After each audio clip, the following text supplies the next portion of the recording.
Hi everyone, it's Kasia from Tarot Map, and let's talk today about the True Black Tarot. I've had a few requests about this deck, and yeah, I think this deck deserves to be spoken of because let's start with the production. So it's created by Artur Wang, and I don't have a box for it because it got trashed in the post office.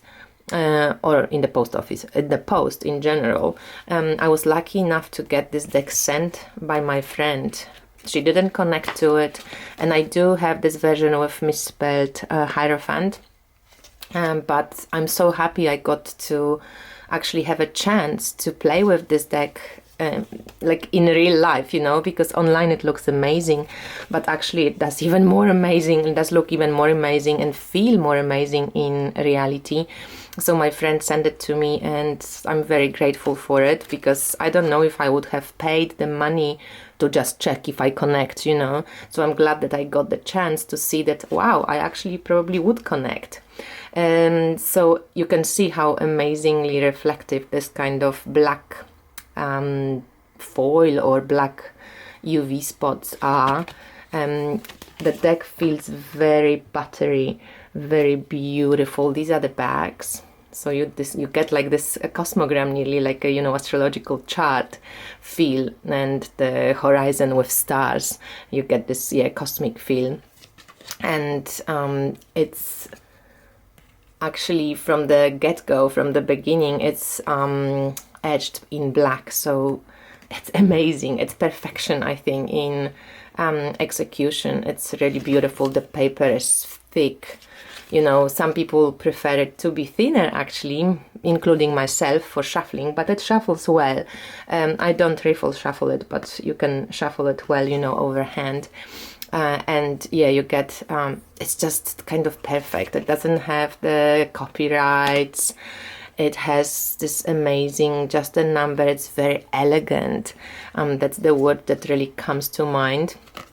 So it comes with this little booklet, which is also quite cool because you get like a symbol from a card, you know. So for example, this is the Six of Cups. So if we look for the cups and you go to the Six of Cups, you don't get the whole picture.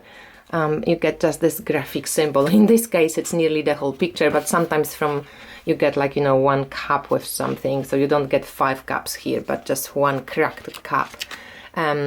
So yeah, it's well written. It's, you know, kind of, you get a lot of information. It's mostly Rider-Waite-Smith based, but as you could see, it's kind of pippish.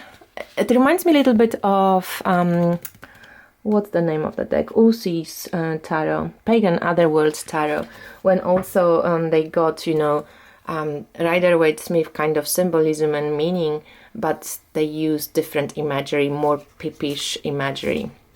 So let's go into the cards. So I'm going to show you most of the cards, so be aware if not all. And these are not in order because I keep using them, but we start with major arcanas. So this is Death card, and I love how most of the cards are golden, white and black, but from time to time he introduces different color like a red or green, and it's just striking. So this is the Death card. Artur Wang, the creator, I think he's got probably maybe Chinese heritage or background. So we can see here this Chinese letters. I'm curious if, I actually didn't pull this Death card much, but let's just check if he explains anything about... Aha, this is about Lao Tzu, because I was wondering what the Chinese characters are. And he writes, trees and plants in their early growth are soft and brittle, at their death, dry and withered. That's cool. So the booklet explains the artwork. The booklet explains, you know, what's on the picture, which I love.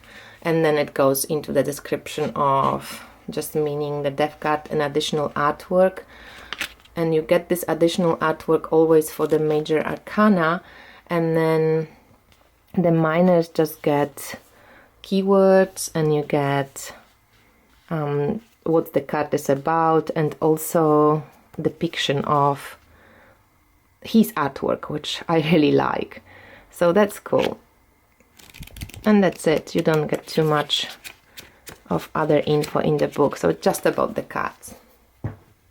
So the Death card, quite beautiful with Lao Tse, which I love. His artwork there. And you can see on each card you get some of this amazing kind of UV spotting or this foil. Not even sure. It reminds me a little bit also of, you know, the Dust to Onyx tarot. But these cards are smaller and the regular tarot size, I think it's like 7 by 12. So they're easy to handle, you know, they're easy to shuffle. And they're not sticky, even though I would say when it comes to sliding they're more on the sticky side, but not sticky. So this is the Chariot, and as you can see it's a little bit different. In the beginning I thought it's going to be really cold, or it felt like a cold deck, but the more I use it, you know, the more I get to know the artwork and kind of feel into this deck. I'm not even sure anymore if I would call it cold. In the beginning I thought it would be hard for me to connect to the, you know, to the people, and maybe in the court cards, which I show you in a sec, it's still a little bit true. So this is this Hierophant, which is spelled wrongly, but it's an interesting one, isn't it? It's kind of like, it's like science fiction mixes with, you know, some raw kind of primal energy. So this is the Hermit. It's an interesting Hermit, a totally different vibe, kind of younger, still hooded, you know, and it's interesting that he's like lifted up a little bit. So let's just see how he explains that and if he writes anything about it. So Hermit, it's about searching, reflection, solitude, mentoring. The Hermit is caught mid-turn as he comes to set his gaze upon his visitor. Why have we come to find him wandering through the dark and the wild? He has willingly set himself apart from the world, seeking knowledge and truths that are more apparent when removed from civilization than when obscured by it. Gathering all he knows, he's also one who would teach it, given the proper audience. His robes are simple and torn, a marked departure from concerns of the physical realm, though close to his heart is a glowing pendant, a symbol of, here you can see it, the glowing pendant. A symbol of the value of things that are within us rather than without. A starburst frames his figure, and a window of faint twinkling lights opens up behind him. The Hermit finds an abundance of knowledge that we have overlooked, a world hidden in plain sight. And then you have additional artwork, what it is, and so on. So it's interesting. I'm really appreciative of authors stating what they put into the pictures. You know, we often talk about it in our community, how sometimes it's annoying when you see a different depiction of the card and you don't know where the creator came from. The Lovers, beautiful sun, moon, and this water and fire, and the kind of red ribbon for passion as well. It's interesting how they are turned back to back. So, you know, this deck just allows you to High Priestess with all these kind of waves.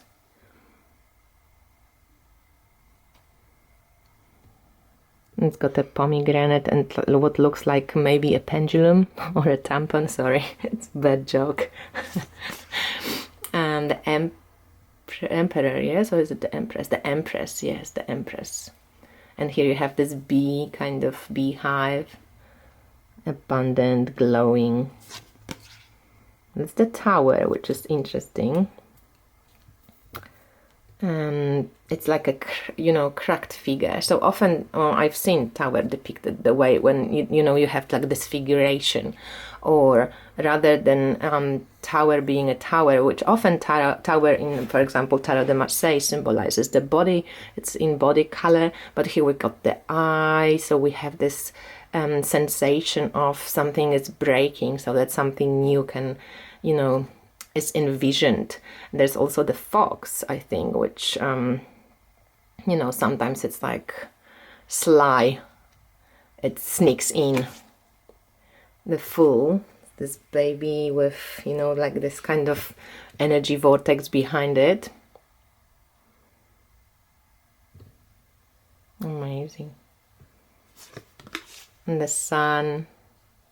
It's nice that it's a female, because often feminine is kind of, you know, always connected to the moon. And now when I was in Egypt, there were a lot of moon gods. So that's interesting.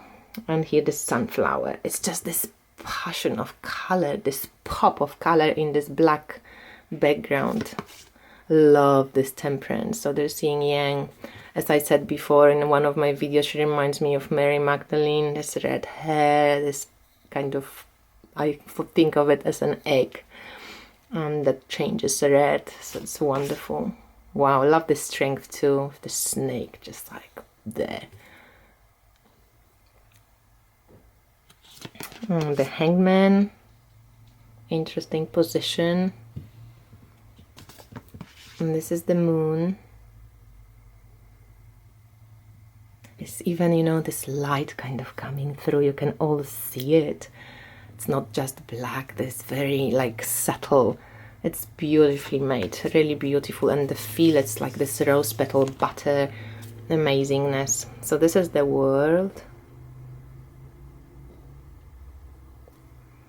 So not that traditional. You don't get all this, you know, kind of sense of all the elements, even though you do, because the butterflies are for the air. This is Pentacles, fish for water, and all this kind of plants growing. It's, and you know, the Victory is for the wands. Magician, very cool. And then we have the Star, not my favorite, just probably because of the dress or just the figure. Reminds me a little bit more of the Temperance maybe. But yeah, that's the Star. So there are two vases kind of like flying. And that's the Judgment. It's interesting. These look a little bit like sperm, I don't know. I like this, like, you. And then we have the Emperor. Pretty static, but looks a little bit Christ-like. And then we have the Devil, which is quite incredible. So that's like, come. Temptation, you know. And these are extra cards like Destiny. And then we have Justice.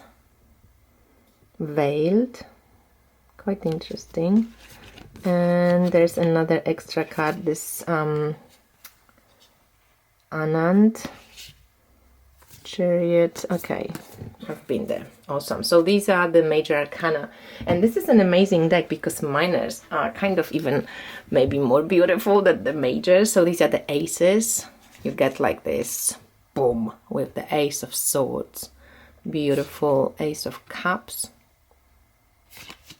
Ace of Wands, and Ace of Pentacles.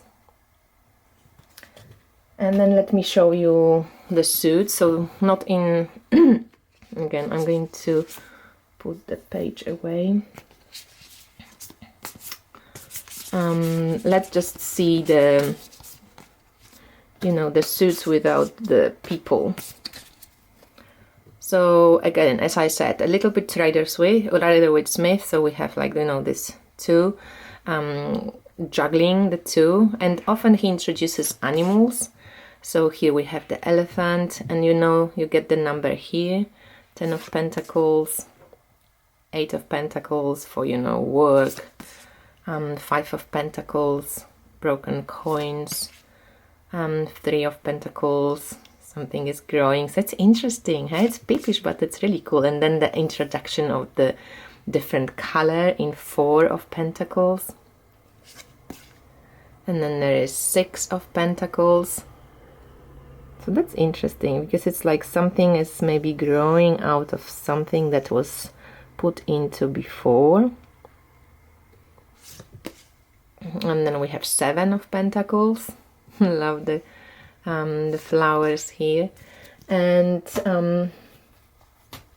for the people, that was my biggest kind of, you know, I'm not sure if I'm still connecting with these people a lot, because they're very different, right? They're very unusual. You don't see those people in real life really very often. So this is the Knight of Pentacles, but if it comes to imagery, you know what this guy is doing. He's steady, he's going to be working, you know, he's got his tools. I like how he introduces also a lot of knowledge into the realm of Pentacles.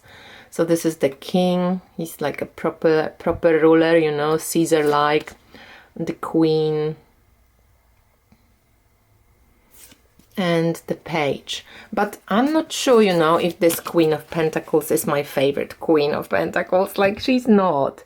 I still feel a little bit like I appreciate how it's done, but it's not probably, the court cards are my biggest issue for connection.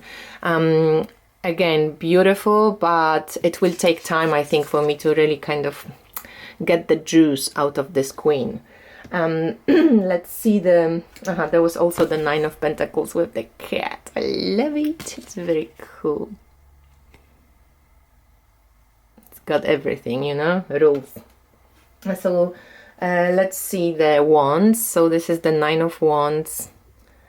Also the animal, like, you know, we've got the wolf.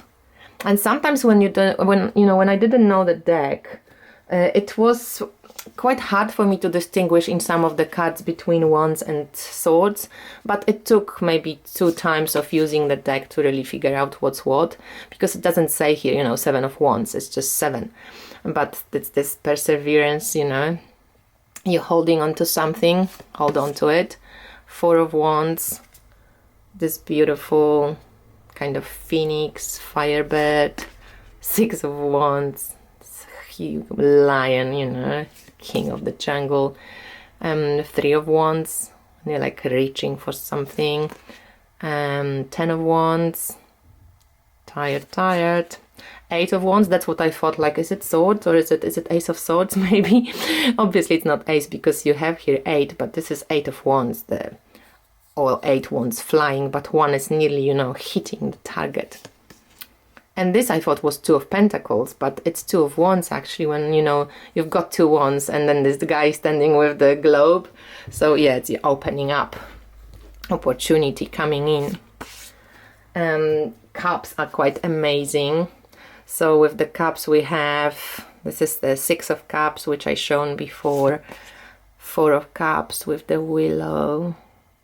Oh, I just love it. And seriously, camera doesn't just do it justice. It's like these pictures are alive when you hold them. So this is the 7 of Cups, of course. 2 of Cups. Very kind of, I see the 2 guys in suits drinking whiskey. So, you know, again, not for everybody, I think, the imagery. But it's interesting also the broken arrow of the, you know, ears. 2 fish. And like these 2 cups of water, but everything is so well thought through, the shadows, the light, it's beautiful. So even if I don't particularly maybe agree with, you know, it doesn't really scream love to me or union or connection, but I appreciate it so much that I can make it work, you know.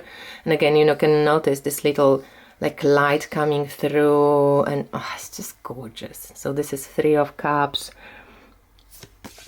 And this is 10 of Cups. So cool. 8 of Cups. It's a very different feel, right? And then 5 of Cups, this cracked cup, which in the book you just saw this symbol. 9 of Cups, nearly like 9 of Pentacles, you know. You have everything. And yeah, so that's where the cups. And then the swords. So this is 8 of Swords. It's interesting. You can see like the chain a little bit, but also this like one sword kind of surrounded by the others. But yeah, I don't know if I get the sense of...